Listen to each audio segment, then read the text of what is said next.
I'm so very excited to be able to bring this opportunity. We are extremely thankful for the opportunity to represent mothers of Black males. And we have with us today at A Taste of Edunia, Jeffery Griggs, Chef Jeffery Griggs of Griggs Hospitality. Jeff is actually working. He had planned to be available, but because of his business commitments, he had some things that will come up. And so he was still determined to be able to be a part of this and share with us. So ladies, I want to introduce you, Charisse and Naima, to Jeffery Griggs of Griggs Hospitality.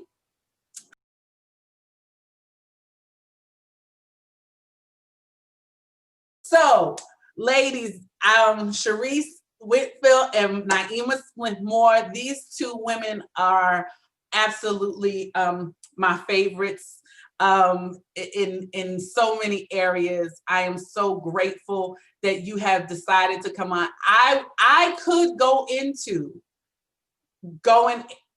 into how we connected and how we met and how all of that. I could do that. And I've done that before, but today I said I was going to do this differently. I want you to introduce yourselves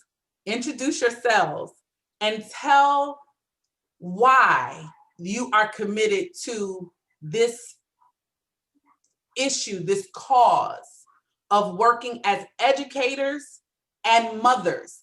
I think that's the distinction between this panel, is that we're talking about the issue of Black and brown male achievement, but from the perspective of educators who had to work in the schools, had to look at the schools, but also be mothers of Black children, of Black males. So I want you to introduce yourself. Charisse, I'm gonna let you go first, and then I'll let Naima go, and then I'm gonna let you, then we're gonna chat.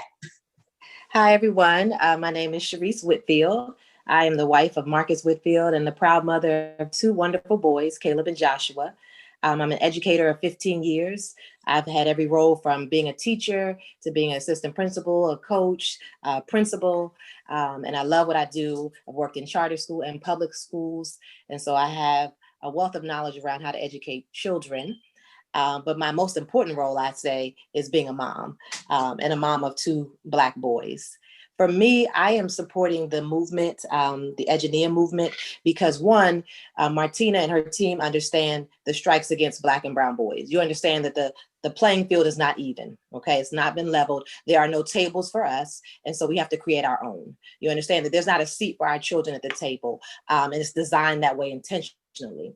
And so for me, because I'm a mother, because I am a Black woman and an educator, this is so important. And I really hope and encourage everyone to look this up, look the Edunia movement up, because literally, Martina, what you and your team are creating, I feel like it's going to transform the way we see education.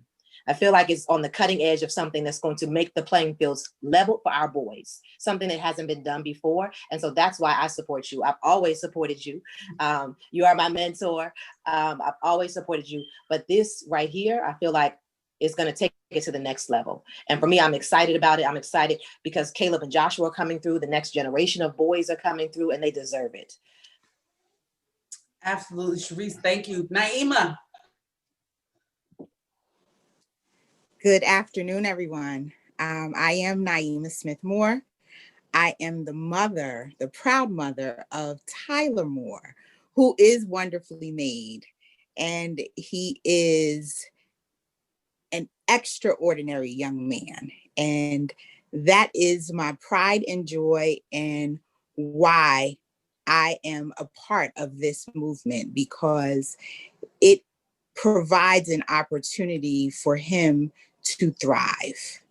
It provides an opportunity for him to thrive.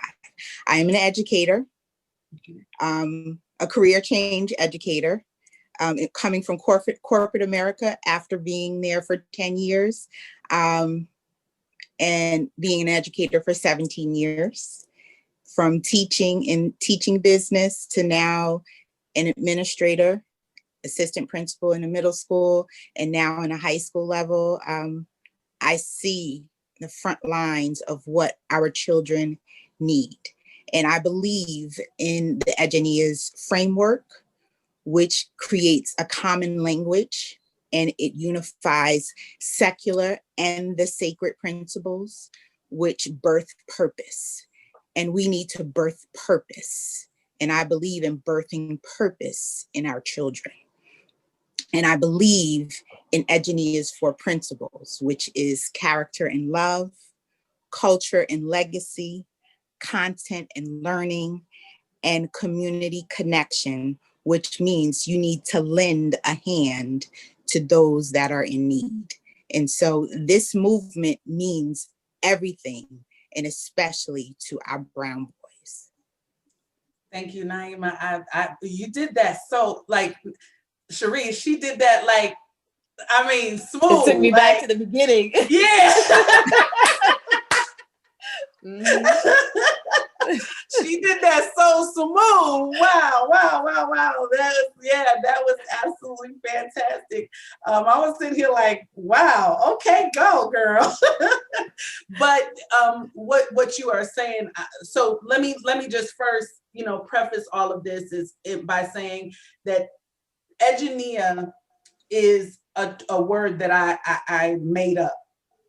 And I made it up, but it had meaning. It had meaning that Nia, meaning purpose, and edu meaning to draw out. It's the Latin derivative of drawing out, to teach. And so after going through an experience over 7 years of being in an environment where I was watching how the system is set up, that it does not value the experience of people of color.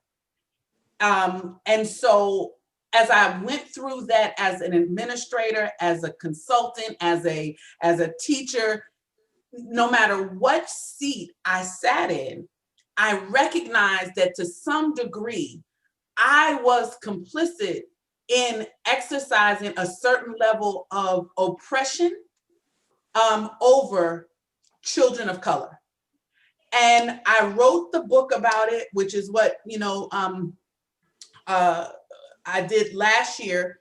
And then this year, after the pandemic, in March, when things started to shut down, I realized that there was going to be an even greater squeeze placed on children of color, that the system was already burdening them with the responsibility of come in and learn in spite of, right? In spite of this, it not being set up for you, in spite of some of the curriculum not being relevant to your experience, in spite of the fact that 72% of teachers are white and they don't look like you, in spite of the fact that your facilities in impoverished communities are far inferior to those in other affluent communities. After I looked, and I can go on and on, we could go on and on because we can talk about all of that. But what I realized was I needed to really sit and do something by making people aware of the truth. And so you two brave hearts said, okay, we'll get on screen and we're going to tell the truth. So we're going to tell the truth to empower others to be able to advocate for their children in this time, in this period of pandemic, when you're home with them, teaching. And I wanted to go to Charisse because I know for that part of it, Charisse has been with her 2 sons at home, providing the instruction while also having to hold down the educator hat as well. So Charisse, I wanted you to just talk about during this pandemic, and talking from both lenses as a mother and as an educator, what have you seen to be the experience that this pandemic is causing for our young people? So it has been a very challenging and difficult experience. and I'm speaking on behalf of as an educator, but also as a mom. Our kids, any kids, they're not designed to be on the tablet for 6 and 8 hours a day. You know, my children have very long days. They start at 8 and end at 2:25 with 2 breaks. And so we are in the middle of a pandemic, and it's the safest thing possible for them to be at home. But for them to sit on a tablet has been very challenging. And then at the age they are, I have a 5-year-old and a 4-year-old. So at the age, developmentally, that's not even appropriate for them to sit like that. One of my children's school, he's in a Montessori school, Joshua, and you know, the Montessori whole program is being hands-on, and he can't be hands-on because he's on the computer. And so it's been very difficult. And so I've had to do a lot more of the work of being a teacher for them, to support them on the breaks, on the evenings, helping them, coaching them, giving them what they need so that there is no gap or lack. Because I know, and I bring that experience because I know that, but what about the parents who don't have the educator background? You know, what about the kids who I saw in the news where certain places are being bullied because of their space in the background when you turn on your Zoom camera, because of where they are? You know, what about the kids who are hungry and don't have food during this time because their only time to eat was at school and now they're at home the entire time? We don't know. There's so many situations. And so for me, I continue to encourage Joshua and Caleb. Most nights are sleepless nights. Most nights I get a couple hours of sleep, trying to balance my work, coaching my teachers, leading professional development and working with them. And so I'm tired on a regular basis, but I will not let them fall behind. I will not. Marcus and I are tag teaming just to make sure that they have what they need. And it requires so much energy because of where we are right now. And I just know that it's been very difficult. And I also see, you get to see teachers and how they teach and what they're teaching and what's happening in the classroom in a whole nother way because you're sitting right there.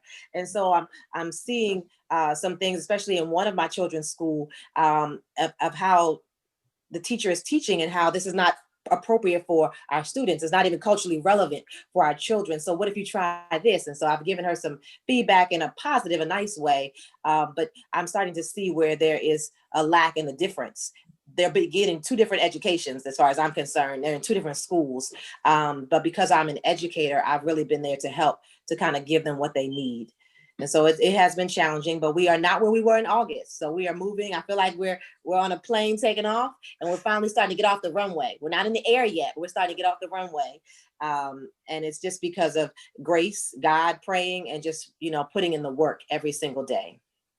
Absolutely. And you said something that I immediately looked down at my screen at Naima because, you know, Charisse, you were sharing about looking at the education that's coming from the screen.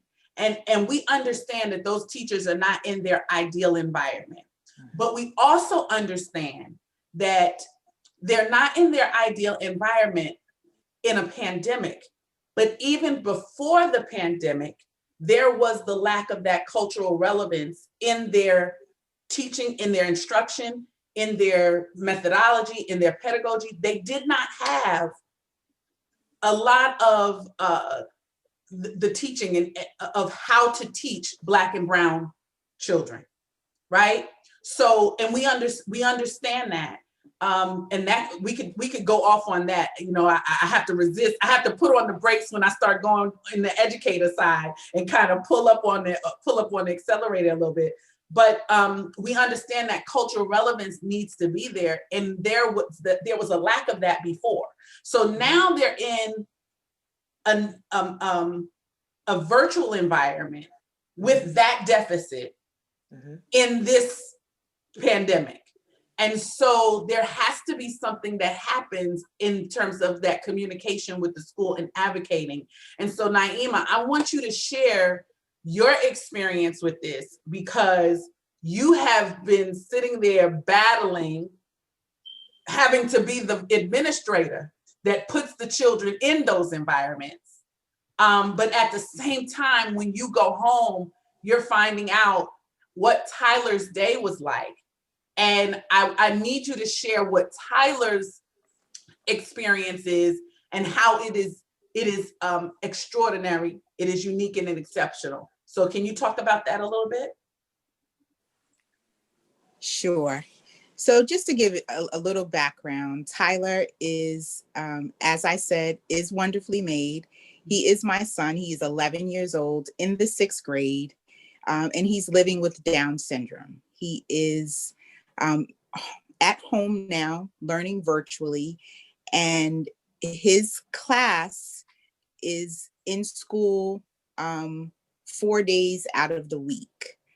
I have chosen to keep Tyler home, and he is the only student in his class that is home and being live streamed taught.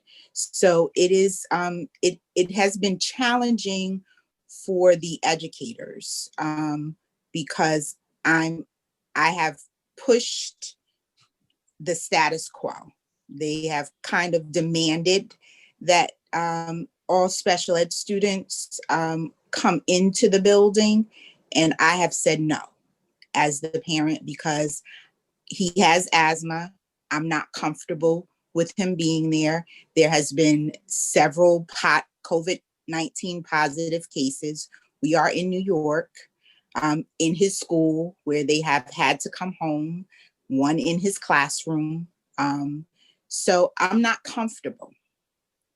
Having said that, he is thriving, but it also gives me a lens of how teachers are really differentiating instruction. What's really happening? Are you providing the necessary instruction for Tyler? Are you scaffolding the instruction for him? Are you giving him the proper levels that he needs? He can read very well. And so his reading level is way higher than his class. So his teacher does a separate pull-out session for him. So the class does what they do. She does a private Zoom session with him just for reading and just for math. He goes to his specials along with his class, and they live stream. There were some classes that didn't want to live stream.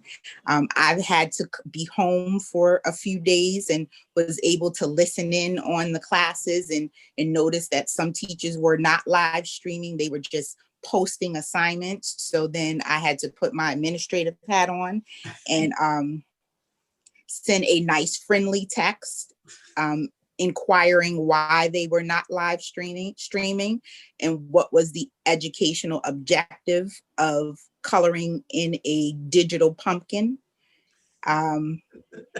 So we need to really advocate for our children and get an understanding of and not be afraid to ask the question and ask the question, and you can be professional and you can be nice about it, but ask the question and almost demand what is needed for our children, and understand that they are our pride and joy. They are our prized possessions.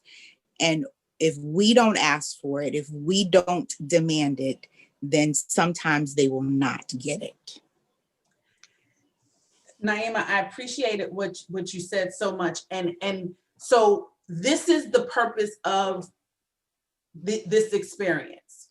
This is the purpose, and now has become the overall mission of Edunia, is because we have to teach purpose.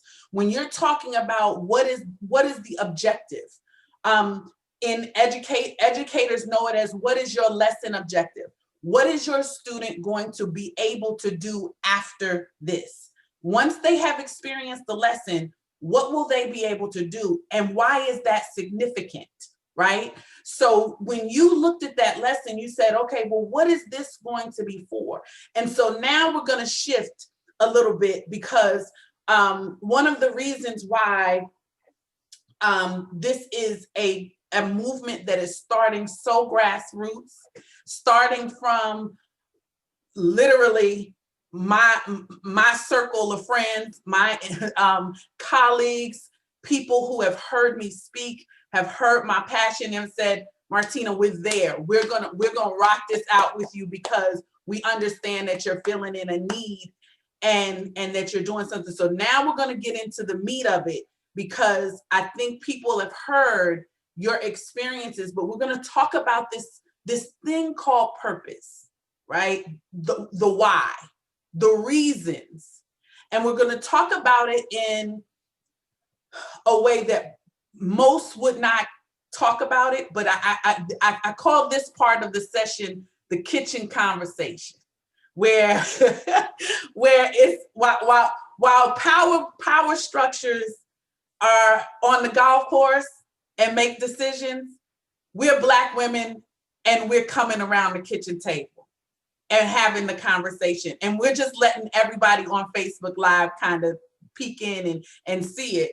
But when we're talking about purpose, once again, I'm going to go to Sharise and then I'm going to go to Naima. I was blessed, and I call it blessed. I was blessed in the use of my gift to be able to speak to both of you about your children at times when the enemy, as we believe, we are believers. We are Christian women. So I'm giving that context. We are women of faith that's going to pray to Jesus about our children. So I'm giving that context.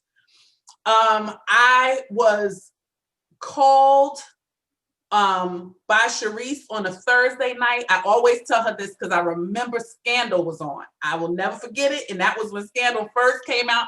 And Charisse called me and I said, girl, you calling me for the Scandal? And she said, Martina, I'm calling to ask you and Dwayne to pray because I've gone into labor early. And I said, okay. And I stopped and I said, absolutely. And then after that, from the moment that she petitioned me to pray for Caleb, there was a bond created. There was already a bond created between Charisse and Marcus and I anyway, but it was something about Caleb that when she said, pray for Caleb, I'm in Texas, they're in Maryland, but I felt something in my spirit. And I felt that this baby, as a matter of fact, I don't know if she's on here, but there's a sister minister who I told her, pray for Caleb. And she said, I don't know who Caleb is. She said, but I'm telling you, God has something for him. She had never seen Caleb. She didn't know Caleb, but when she went into intercession, just because I asked her to, Minister Cha, if she's watching, she's like, that baby has something on, there's something on him. And at that point, we went into serious prayer for Caleb. And I'm going to pass it to Charisse because what we understood from the time he was in her womb was that there was something powerful about him. And something that early, if there was any threat to take him from the womb, it was happening right then. And Charisse went into a place of prayer, and I'm going to pass it on to her for her to tell you what she did.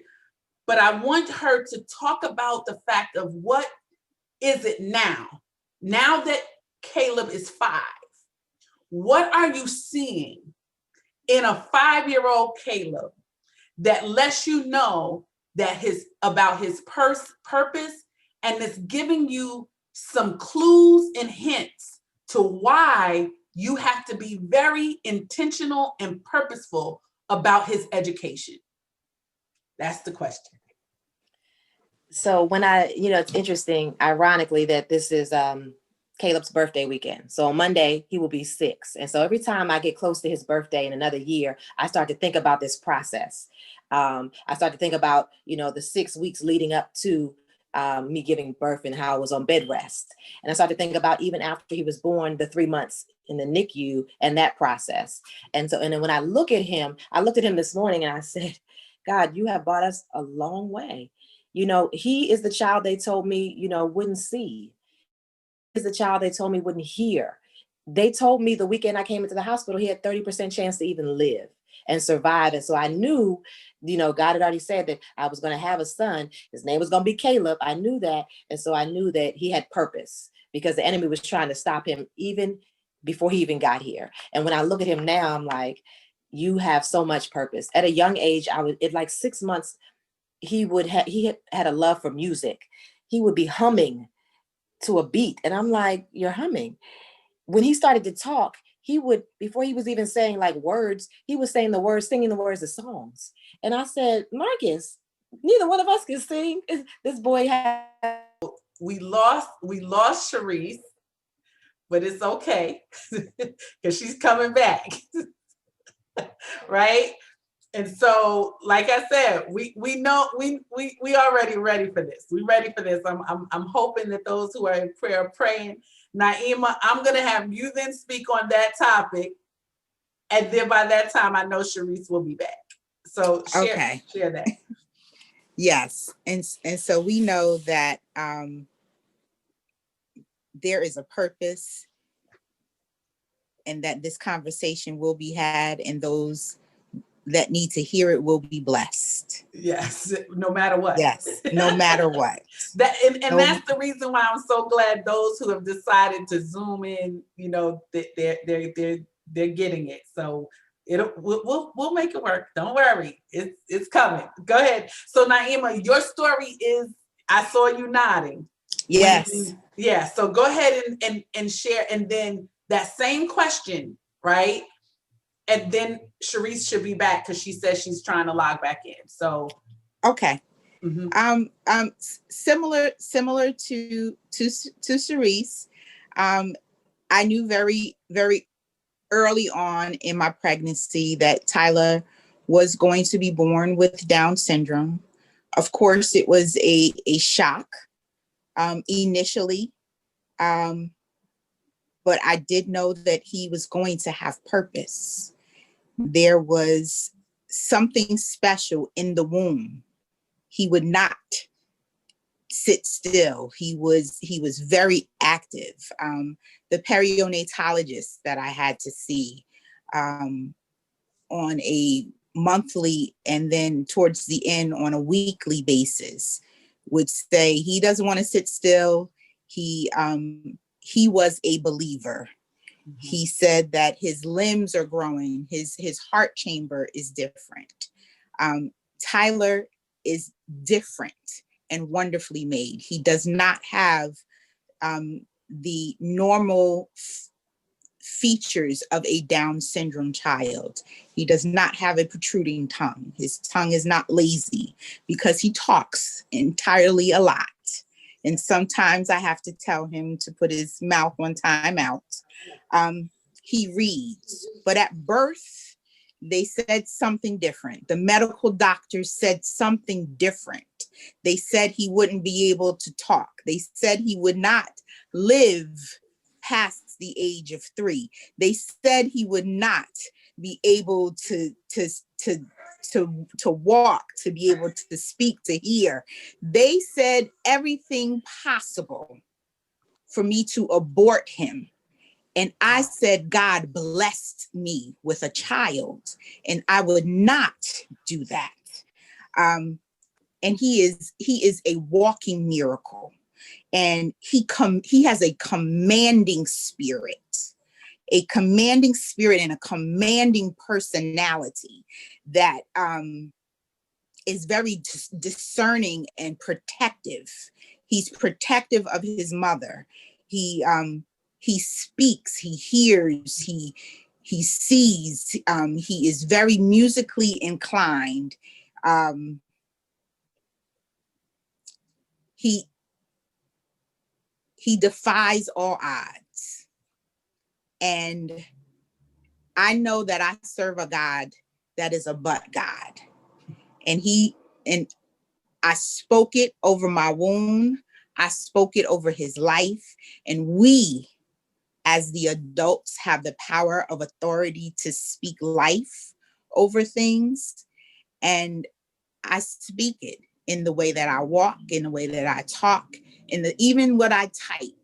Hashtag his name is Victory. and that he is destined to do great things. And he is. He saw that I was anxious and nervous about things. This morning, he ushered himself into my room to pray with me. Just to lay hands and pray. And he prays for his teachers, he prays for his friends. And it's an example of what he is hearing in the house and what he sees. And so he's not afraid. He's not afraid to do the things that God has called him to do. He's not afraid to speak. He's not afraid to speak in front of other people. He's not afraid to get on in front of the camera. And so I don't hold him back because I know that God has something and plan for him. And I tell him all the time that you are wonderfully made. You are smart in the brain, and you're going to kiss your brain because you are smart and you are intelligent, and everything that you want to do, you're capable of doing. And he is rocking it. He is rocking an extra chromosome, and I let him know that. Yes. Now, I want you all to know that Naima, and we're gonna go back to Charisse, but you can tell Naima is also a youth minister, and so she has that too. So she walks out what she believes, and so this is her book, Wonderfully Made, where she tells loving and teaching in a different light. This is her book that you can just go on Amazon and get it, where she tells the story and of her experience with Tyler, and just from the beginning to the end about how she had to challenge the doctors, how she had to advocate for him to not be considered ordinary in his journey with Down syndrome. That she was saying, no. What you may think is gonna be, that's not what it's gonna be. It's gonna be what I declare and what I say out my mouth and what I speak. And that is what she believes, and that is what we're seeing. And so, Charisse, I want you to share, thank you so much, Naima, for that. I want you to share, Charisse, exactly how it was similar. Your stories are different, but it's the same God and the same power that came in. So Charisse, can you share about let you finish what you were saying about Caleb? So for Caleb, of course, he had the musical background and he loved that because he was exposed to music. I remember when I was sitting on bed rest, I would literally listen to gospel music all day to encourage myself, but I knew that he was listening. And so he had this love for music, but then he also had a love at an early age for wanting to know the Bible. Scriptures we would give him and he would be able to call out a scripture and just read it out, even today. And even being able to pray. Like if you hear his prayers at night, I have to look over to him and I have to say, I'm looking at Marcus, is he 5 or is he 15? Like he's been here before. You know, he'll call on certain nights, he'll pray about his teacher or call out a friend's name, you know, or a family member. And that's because it's God speaking through him. And so I know he has this gift. I know he has something great to do because of so many things that were happening early on. You know, not only was he a preemie, but even when I went to give birth and get into labor, my body wasn't even ready yet. The cord was around his neck. So it was like, there were so many obstacles fighting and against him to even come forward, you know. And then when he came forward, it was just all these issues. But when I stand here today, if you look at him, almost a 6-year-old, he took a test, his first standardized assessment in kindergarten, the MAP test, and he's on a 2nd grade level. And I'm looking at him and I said, you don't even know where he started. Right. You don't know where he started. And when I look at him, his ability to read and math and how he loves learning, how he loves people, he is not afraid to speak and pray. And I'm thinking, they don't even know you started and you were 1 pound. And now look at you. We've closed the gap and accelerated you, you know, and it's only because of God. And so I know I can't wait to just be, you know, on the front line watching him and what God has for him because of just how he started. And every day, you know, this morning they had a choir rehearsal and he's singing on Zoom. Joshua joined choir rehearsals and now Joshua's a part of it. So they're singing and I'm looking at them and I said, I'm just blessed to just be their mother. These two miracles are sitting in front of me. I didn't do anything to deserve it, but I'm blessed to be able to, mold, shape, give them what I know, and let God do the rest. That's a blessing. Absolutely. I hope that you all are being encouraged by this as you're watching, because the key ingredient here, as mothers, as you talk about, is your faith and how you applied and exercise your muscles of faith for your children. And what we're talking about with Edunia, Naima had to so nicely remind me last night, because the inclination for me sometimes is to get caught up in this whole separation of church and state.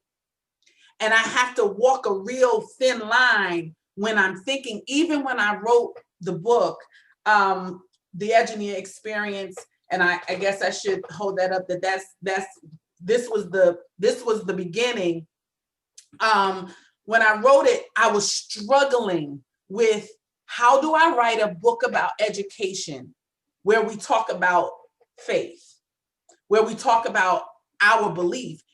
And so much of who I am as an educator, my effectiveness, I knew was about God. I knew when I was going in those tests and everything, my students, their needs, they're pulling on me in ways that only God could give me the strength to be able to have those 27 students and have to try to be everything to them, right?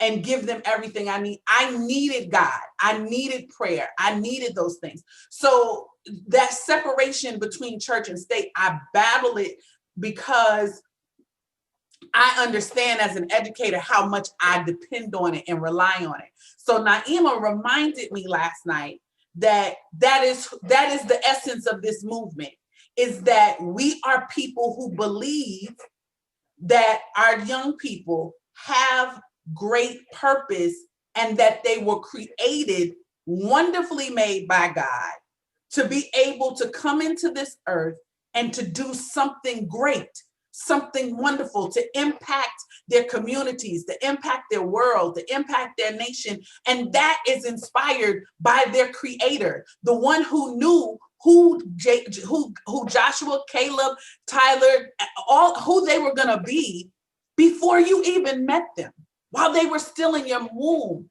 And so then I think about how powerful that is, how powerful your work to bring them into the earth was, Naima and Charisse. And then I think that after you've done all that work and you've prayed all those prayers, that there could potentially be someone in the classroom that has to prepare them for their next, who will not honor all that you have deposited. And so I thought about that and I said, well, we have to not just say, oh, well, it's going to be peer pressure and all kinds of things. I've already said to y'all, Joshua and Caleb and my godsons and my grandsons, my nephews, they're not going out like that. As long as I'm living and breathing, they're not going to be subjected to a system who will not honor who God created them to be. So we have to create some kind of platform where, as believers, we can come together. So, and I'm not saying just believers. I'm saying anyone who wants to come on board and wants to believe that their children are children of purpose and greatness, right? But our foundation is our faith. Our foundation is what we believe. And so I want you to talk about your experiences when you are within your professional realm as an educator. I know Naima specifically, I'm going to ask this question too. In the last week, Naima, your school has gone into quarantine, shut down. We have prayed over your school. We have prayed over your students. We are praying for your work environment. There's some people on the wall for those children. And I need you to just talk about that, because you go in praying, but of course you have colleagues that are not coming from that perspective per se. I want you to talk about that experience and just share what you feel needs to happen, especially during this pandemic, for people who have the faith to believe. What should they be asking for? What should we go to God for? This was not a question on my list, I realized. I know, but it just came up in my spirit. I'm sorry. But what should we be praying for? Y'all know I'm gonna be going with I gotta go where I gotta go. But what should we be praying for? Because we're not the only mothers that feel this way. There are a whole lot of other mothers, and they don't know the issues that we see. So what can we tell them so that they can go and start to pray in agreement, so that we know these children are covered in these academic environments? Well, first and foremost, they should be praying for safety and covering, praying that they are not afraid, anxiety, praying life into all situations, and praying against anything that is negative. And that is the most important part, is they need to pray the positive, pray the life into things, and pray against the negative things. And stick to their gut feeling. Pray for our leaders to make informed decisions, not just for political or numbers or financial reasons, but really for the safety and concern of their staff and students. But most importantly, the parents to really pray life, an abundant life, into their children. Pray for their children. If they're sending their children to school, and even if they're sending them online, pray over them. Pray life over them, and pray against any wickedness. Thank you. That's it. Sharise, would you like to add to anything to that one? You know, when you brought up the question, I said, that's definitely the Holy Spirit, because, you know, DC Public Schools will be going back in 2 weeks. The first week in November, we will be entering back into schools with students and administrators and educators. And so my first thought, like you said, Naima, is to pray, you know, for life, speak victory, and speak that there will be no harm that will come against our students or our educators. But also what you said when you said pray for our leaders, that they make strong decisions. That's so important, that they're making the right decisions, because their decisions affect so many people. So praying for leadership, but then also praying for the building staff, that our buildings will have the resources they need to be cleaned, to be supported through this time, so that our students have a safe environment. And just, you know, I do this anyway when it comes to Caleb and Joshua, and for my own school, just praying the angels would surround themselves around the buildings, that they will be at the door when they enter, that they will roam through the hallways, they'll be in the classrooms, and that it will be a light over every school that our children have to enter, and every school that our educators and our leaders have to go to during this time. And that God is providing a hedge of protection around all of his believers. And we have to stand on that if we're going back, then he's providing a place for us to be smart, but to also understand that he's protecting us. Absolutely, Sharise, that was so good. I want to say, really, that prayer over the leadership, and because we don't pray against personalities or people, we pray against spiritual wickedness. evil in high places, and pray for the ethics. I was on a call the other day with educators from all over the country, and the young lady, one of the teachers, shared that the practice and the choice of her administration was that they are not fully disclosing her COVID status to the parents of the students in the class. And they had her to try to earmark the ones who she was within 6 feet for longer than 15 minutes in a first grade class. And to me, that is irrelevant. It's irrelevant. And so when she shared it, I just got so upset, because that is about ethics and integrity of the leadership. And so I'm saying that is a prayer that has to be prayed, is that you pray for the leaders and you ask those questions of that leadership, but you're asking it respectfully, but also being very clear that you may be dealing with someone possibly who does not have your your child's best interest at heart. So that is why this movement is so important, because we're saying we're creating space for mothers of Black and brown children to come and say, I have questions. How do I address this? How do I advocate? I'm saying we'll have those kitchen conversations where we're going to all be aunties and cousins. We're going to come around. That's why this is called the Taste of Edunia, is to come and let's have conversation so that we can empower one another to share information. And if you go onto the website on eduniaxp.net, you will be able to find a take action button where you will be able to go there and you will be able to get additional information. You will also be able to text teach purpose to 474747. It's real easy, to the number 474747, and text the word teach purpose.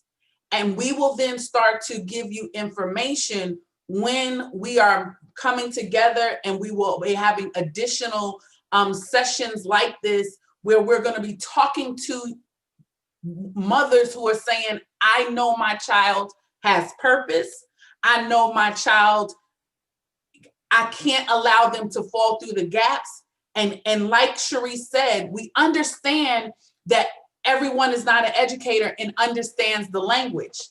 That is why Naima shared initially that there's a language to it that we want to share with you, so that when you go into those spaces, you can advocate for your children. You can speak the language. You can go in and you can come back to a group of people and say, I need to know, did I do the right thing? Is this the right way to handle this? Because this generation needs advocates and needs watchmen. People who are going to look out and watch over them, and to make sure that the enemy does not have a field day with the next generation. And so I picked these women, these two women specifically. I have worked with a lot of people, a lot of wonderful educators. I could have picked so many, but the reason I picked these two is because the same fervor that they prayed for their own is that fervor they're going to pray for your children and you and those around them.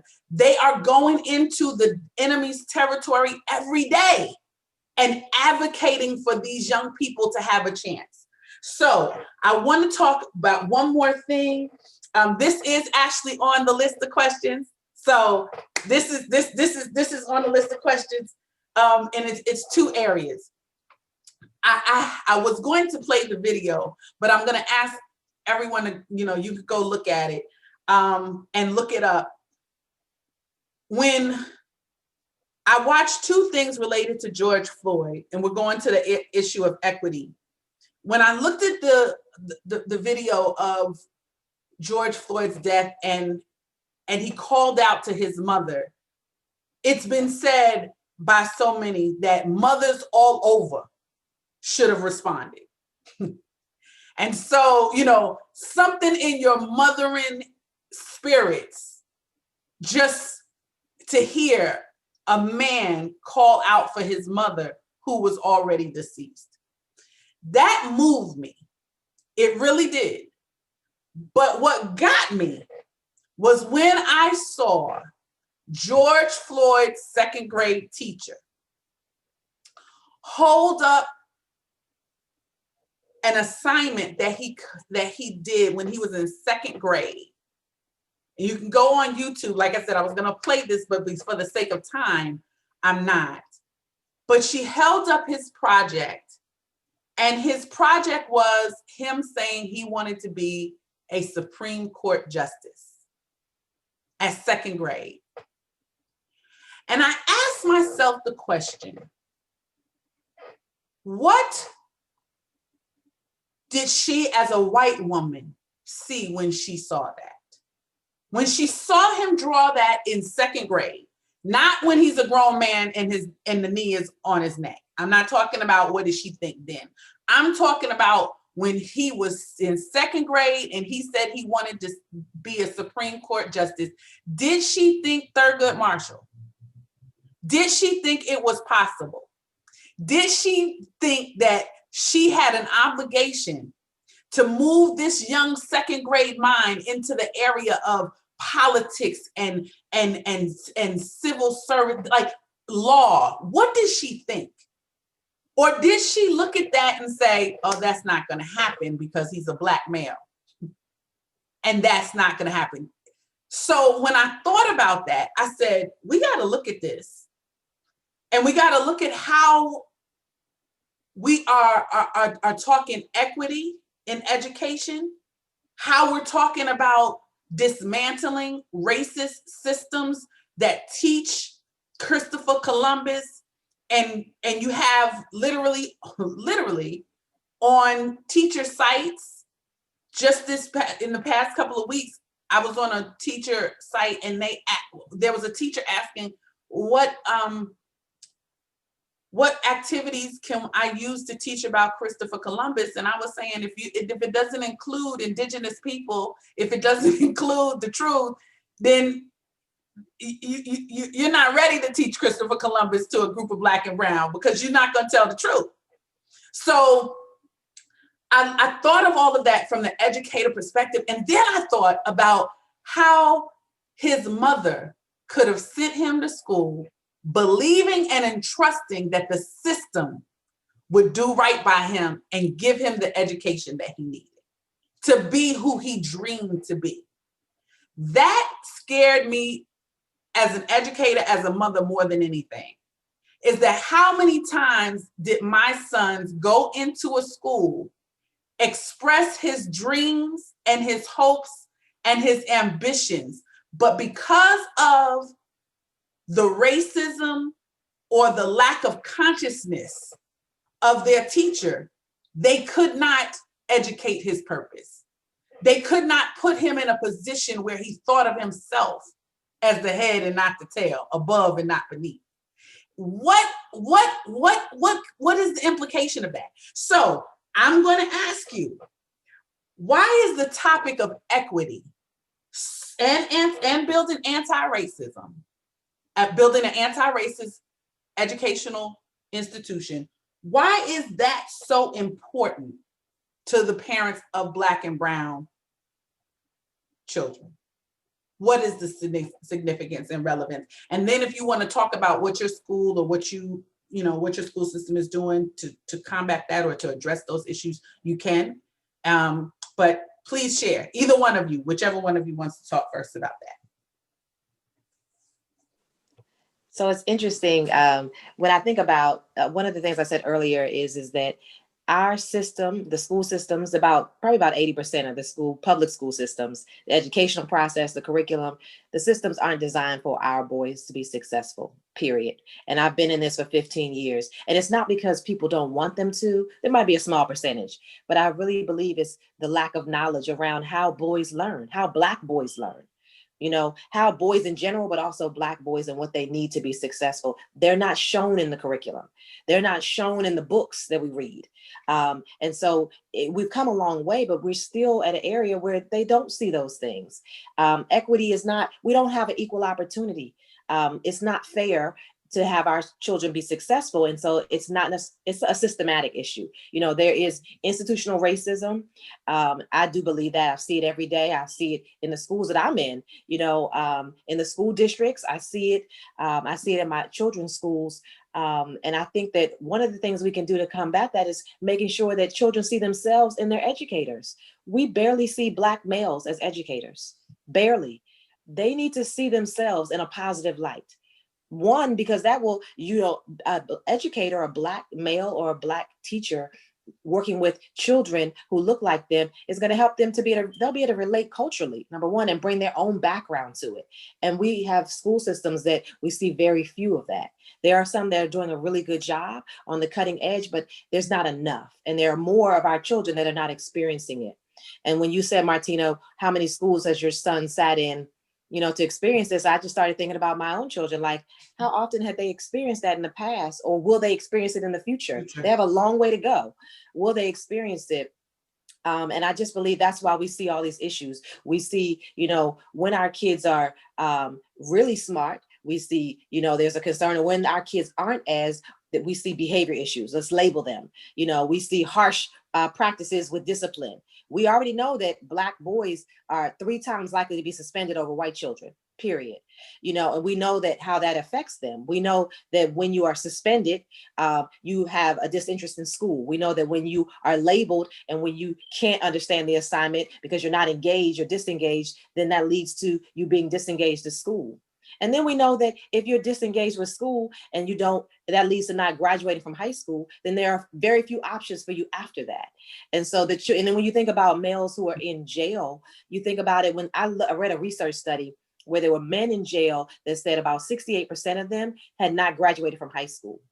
And even 35% of that bunch had issues of learning disabilities in school, disengagement in school. So when you think about that, the opportunity to create an educational experience is powerful. The opportunity to transform them, it starts now, what we do so that they don't have to end up in jail. And so that's the issue around this racism, this equity for our students, is that why I love this movement, because you're doing something that's going to be transformative, because we have to make a change. If we don't, more of our boys are going to end up in prison. More of our boys don't stand a chance. And it's now, we're not going out like that. Not for any of my students, not for any of my teachers, and not for Caleb and Joshua. We're not doing that. Like I told them, Joshua made a joke. He was playing cops and robbers, and he said, Caleb, you going to jail? I said, stop. Let's not even put that in the atmosphere. And they looked at me. I said, we're not even going to speak that out loud, because you two will never see the inside of a jail. You will never know what it's like to be in a prison, period. And they looked, they said, okay, mommy. And said, here she goes. She's getting serious again. They know. But when I get serious, I mean that. Don't speak it out in the atmosphere, because what you speak, words have power. So we're not going to speak that. But for our schools, we have a long way to go. And for me, it's just being an advocate. For me, it's just, remembering the things, thinking about how we can look at our curriculum, how we can change our lessons that will culturally be relevant to our students, how they get excited about it. And it's a process. We're already doing some things, but it's a process, and we're not where we need to be. I love the fact, Charisse, that you said it's a process, because that is why we are positioning this movement.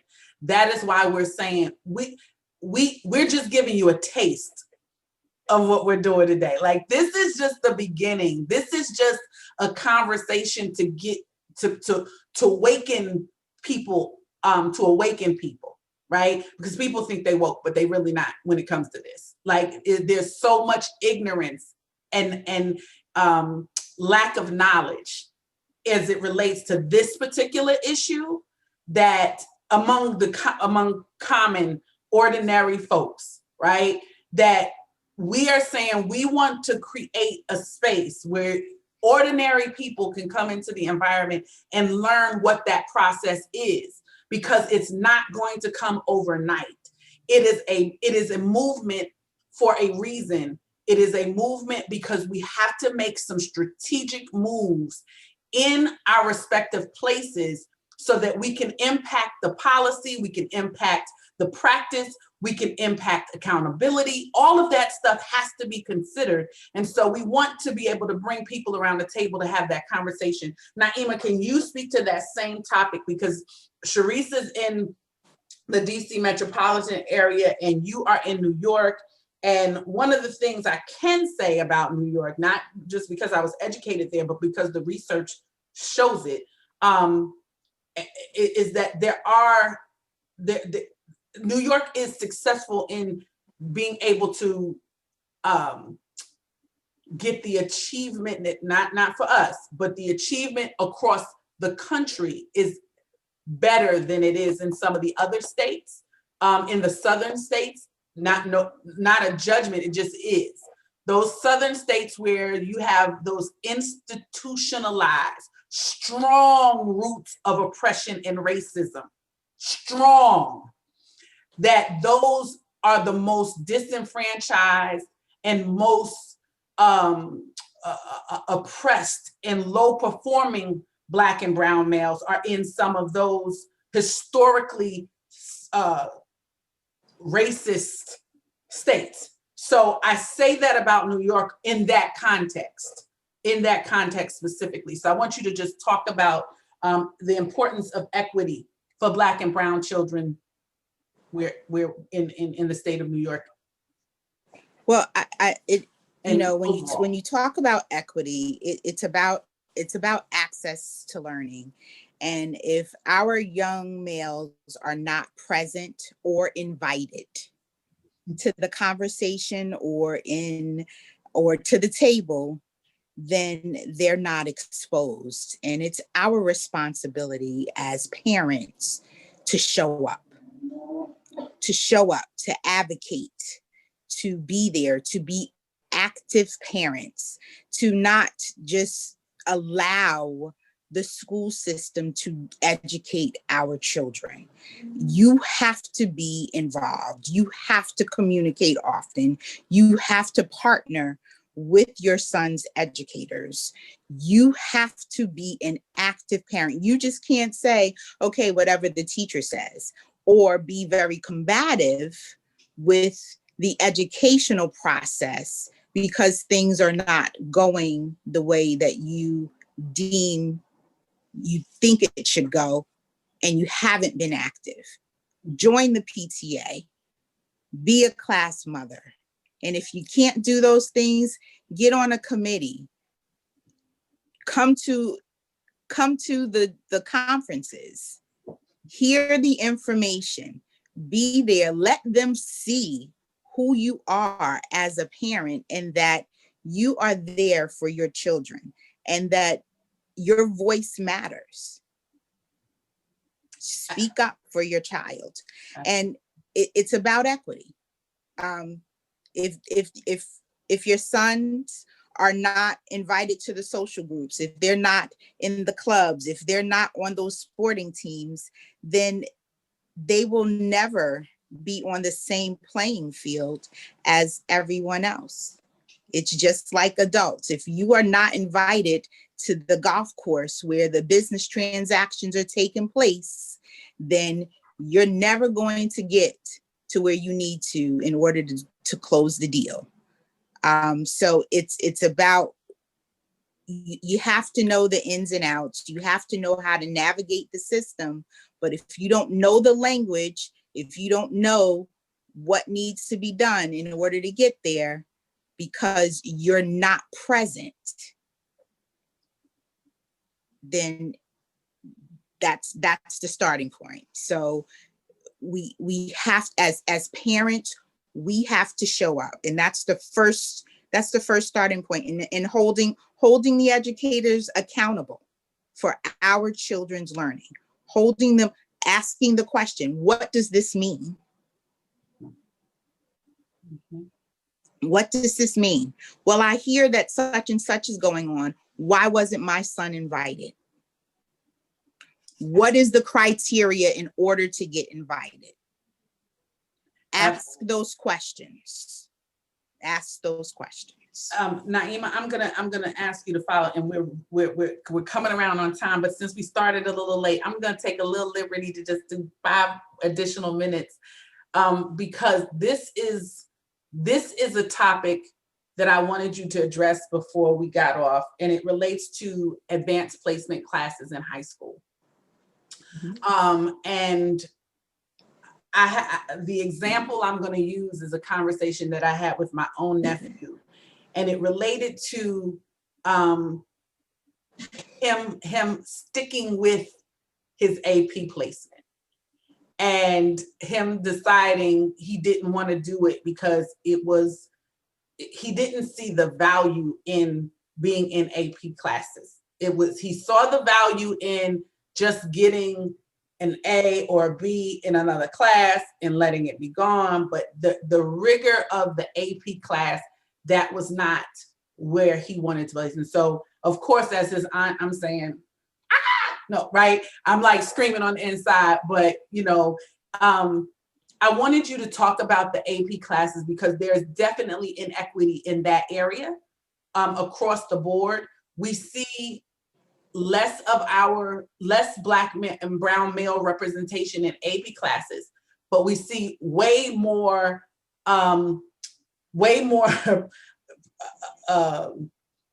presence in the areas of exclusionary discipline. Whatever way they can move them out of the academic environment, that is the preferred option.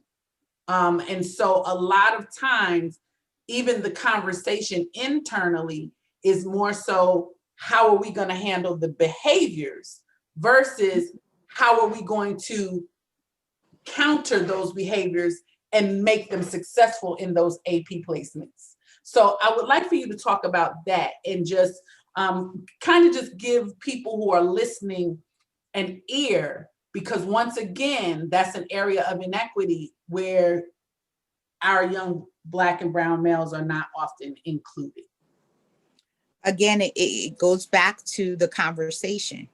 If that conversation is not heard at home because the parents don't have that language, and so the parents of, and I can be transparent, the parents of our counterparts are products of those AP classes, and they know the value of those AP classes. So they speak that language in the house.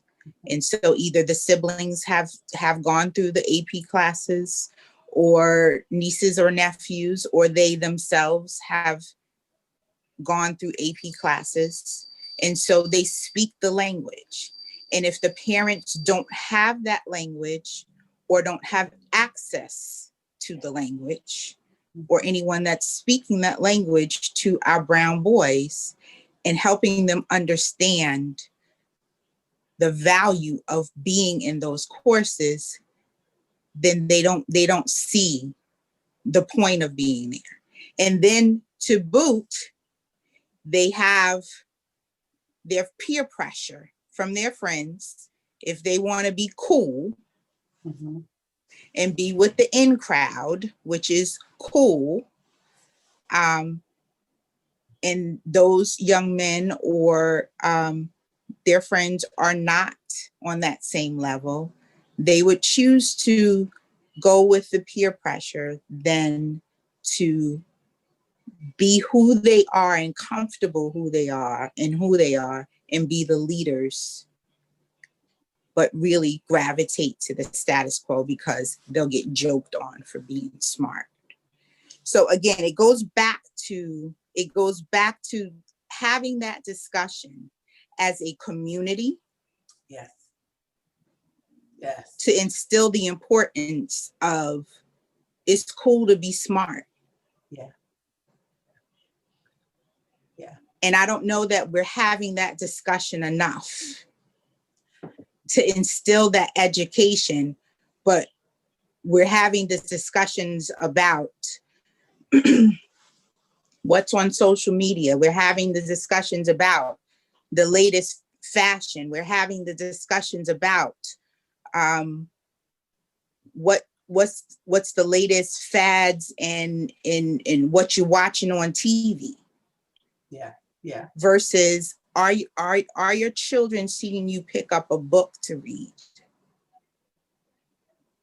And so you hit it, which is why we are saying this movement right here is about how to give the language to be able to talk and to and create opportunities of purpose. Because one of our team, our Edunia friends, I call it Edunia friends, all of those of you who are supporting this effort and supporting this movement, Reem Labib, she said to me, she said, you're talking about the achievement gap. And she said, but shouldn't you be talking about the opportunity gap? And I said, I'm talking about the achievement gap only in the respect that we're looking at a situation now where the achievement gap is going to dictate the opportunity in this pandemic, in the sense that if our students don't perform on these assessments, and even as Charisse was talking about the MAP assessments, like she said it today, if they're not still performing, and if we're seeing those gaps, we already know the opportunity has been impacted by the pandemic. But with the achievement gap, it's like we have to stop the bleeding. We're about to hemorrhage. And so if we don't start to create the language, you're quarantined and at home and we're talking virtual learning, we have to start to talk a different talk while we're in this space.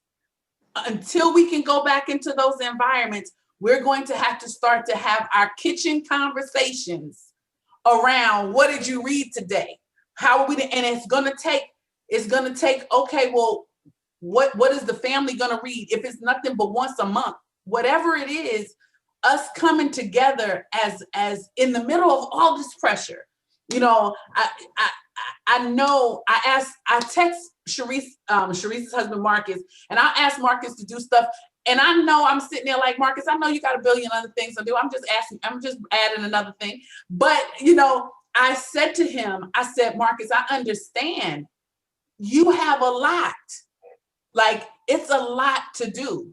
So we have to understand that we realize that the context of this is the extra demands on our time, the extra inconveniences, the extra frustrations, all of that. But we cannot take our eyes off the prize. So can I interject here? Absolutely. Just to add here, COVID-19 has added some, I'm gonna say a positive to this in education, particularly for this 2021 graduating class. It almost has kind of leveled the playing field for those that are applying for college, because the colleges have gone score optional, where they are eliminating the SAT scores and ACT scores, where they're really looking at children's transcripts, their grades, their essays, and their letters of recommendation. So it is really incumbent upon how students are doing in the classroom, how they're producing, and then how they actually can project themselves either in written form, and sometimes the schools are going to go as far as how are they projecting themselves in an interview. And so that is going to be the level playing field across the board for Ivy League schools, for regular schools. So there is not going to be an excuse that my SAT score or my ACT score was low and it was really not fair because they were being culturally insensitive because the questions were not fair and it really didn't pertain to me and I didn't really understand it. So when you go back to that AP question, If you're sitting in those classrooms, it's going to prepare you to be able to write to the rigor and to the level of where you need to be in order to present and present yourself on the quality and the level of college readiness. And you know, you said something, and Charisse, and we're gonna end. This is the last one. You said so much there, Naima, because we see that some of our young people are not even showing up to the virtual. I listened to once again, those educators speaking, and they're saying that the parents are not even making the kids show up to the virtual. Now, I understand, like Charisse said, it's not developmentally appropriate to be on a tablet for all of those hours. I get that. But the other thing is to not be present and not be in the room, in the Zoom room, is the worst decision you can make.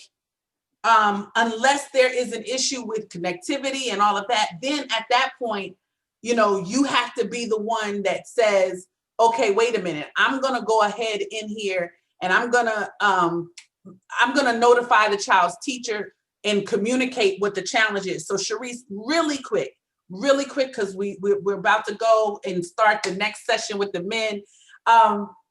Can you just give some advice to parents who are struggling with how to deal with this virtual environment and what they need to do from here?